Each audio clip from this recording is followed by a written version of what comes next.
Ad hominem occurs when someone attacks the character or motives of a person instead of focusing on the issues. I'm sorry my opponent didn't think enough of you to show up for this debate. I'm sure he had more important things to do.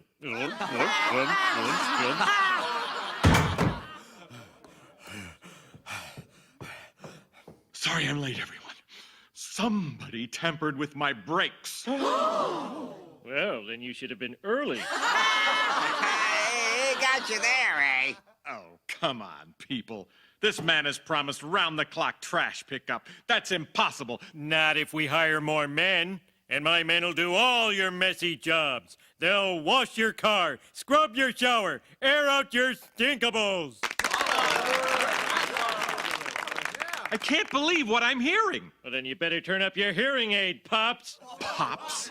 I'm only 2 years older than you. Do we want old man Patterson here with his finger on the button? What button? What the hell are you talking about? What button? Where am I? Who took my false teeth? All right, fine. If you want an experienced public servant, vote for me.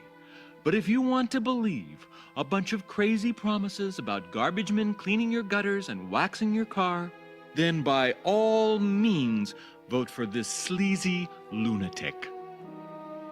In this clip, Homer attacks the credibility of Ray Patterson simply because he appears old. In other words, he asserts that Patterson is not competent because he has gray hair.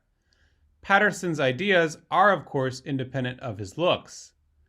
By not seeing Patterson for his ideas and instead seeing him in terms of his looks, Homer commits the ad hominem fallacy. Subscribe to Colbert Classroom and be on the lookout for new videos.